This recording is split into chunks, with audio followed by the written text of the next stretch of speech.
Oi pessoal, tudo bem? Semana passada foi uma semana bem difícil para mim. Teve muita coisa para fazer, as coisas se avolumaram e parece que tudo aconteceu numa semana só. Sabe aquela semana que você tem audiências, mas tem também reunião e tem viagem, tudo na mesma semana? E essa audiência é uma audiência muito grande, uma audiência com mais de 30 pessoas para serem ouvidas. Isso já dá uma tensão, porque é uma audiência bastante importante e a gente não pode ir para uma audiência dessa despreparado. Então teve tempo de estudo e tudo isso me deixou meio tenso. É nesses momentos que parece que a vida da gente fica meio que desgovernada. Mas se você coloca o carro assim para descer numa ladeira, sem freio, sem direção também, e ele vai descendo desgovernadamente.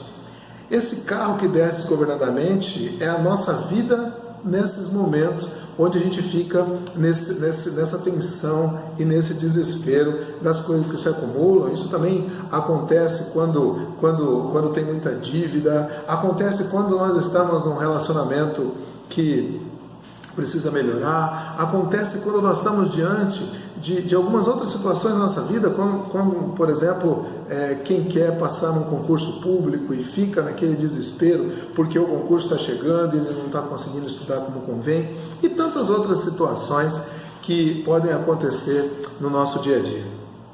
Nesse momento, como eu disse, parece que a gente está num carro desgovernado, num carro onde a gente está sentado do lado do passageiro. Quando isso acontece, geralmente a gente entra num paradoxo muito difícil de ser resolvido. A vida da corrida, e por isso a gente não tem tempo para parar para mudar do banco do passageiro para o banco do motorista, porque a vida é da corrida. Então o carro está desgovernado, descendo, você não consegue pular para o outro banco. E porque você não consegue pular para o outro banco, você também não consegue frear o carro, arrumar a direção. Ou seja, porque corre, a gente não passa a ser um motorista. E porque a gente não é um motorista, o carro corre. Isso é uma coisa que tem que ser resolvida. Na mesma semana, na semana passada mesmo, eu tive um tempo comigo mesmo. Eu tive que parar, ali pela quarta-feira, eu tive que parar e reservar para mim umas 2 horas e meia de organização. Organização não só de tempo, como de ideias também. Isso é importante. Essa organização que a gente dá para a nossa vida e para as nossas ideias em algumas situações, elas são de extrema importância para a gente voltar a ter o nosso ritmo novamente, ou seja, para nós voltarmos à direção da nossa vida. Quando a gente faz isso, nós passamos do banco do passageiro para o banco do motorista, e aí sim, a gente vai acelerar, vai frear, vai virar na hora que convém, porque a vida volta a ser nossa.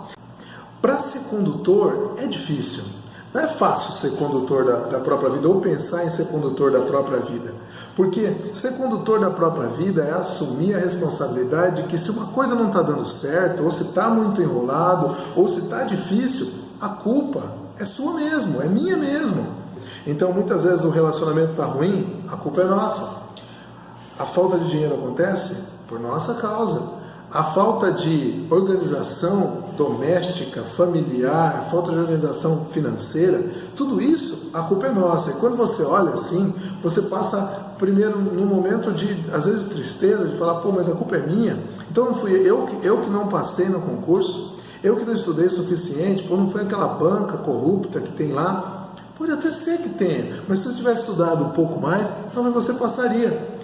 Aquela causa que você perdeu, ou as coisas que aconteceram, muito disso, a culpa é nossa. Quando não, é 100% nossa. Tenha isso em mente. Nós somos causa. E quando nós vemos isso, a segunda etapa é realmente mudar. Mudar para melhor. Mudar e ver realmente eu sou causa. Então, se eu sou causa, eu consigo mudar. E se eu consigo mudar, tudo eu posso melhorar. Eu posso adaptar, eu posso adequar. Esse é o foco, esse é o ponto. O ponto é a gente olhar, sim, se olhar como causa, não para se culpar, simplesmente, mas para ver o que a gente pode mudar e para ver o que a gente pode melhorar e a partir daí a gente caminhar numa direção da coisa correta. Então, se eu errei, eu vou mudar. Agora, se eu acho que os outros erraram, só os outros estão errados, sempre os outros estão errados, eu nunca vou mudar. E aí eu continuo errando. justamente porque eu não assumo, eu não admito que o problema sou eu. Então, se o problema é relacionamento conjugal, vai conversar. Aproveita hoje que é dia dos namorados, vai conversar com a sua namorada, com a sua esposa, com a sua noiva, com o seu noivo. Se o problema é relacionamento com os filhos, e vai conversar. Se o problema é financeiro, tem que fazer uma planilha financeira, tem que organizar os gastos, tem que ver onde que está errando. Às vezes é preciso mudar várias coisas da nossa vida para organizar a nossa vida financeira. Às vezes está precisando de um coach, às vezes está precisando de um psicólogo por causa dessa ansiedade, às vezes está precisando então de um tratamento mais profissional. Mas muitas vezes, com uma parada, com uma desaceleração, com um tempo para você, um tempo para organizar as coisas, você volta ao controle da sua vida. Acontece, como eu disse, que muita gente não consegue parar. E vai parar quando, então? Quando ficar doente. Então, quem não tem tempo para cuidar da saúde, vai ter que ter tempo para cuidar da doença. Pense nisso. Espero ter te ajudado com essas considerações aqui. Curta a nossa página, assine o nosso canal e fique conosco até o próximo vídeo.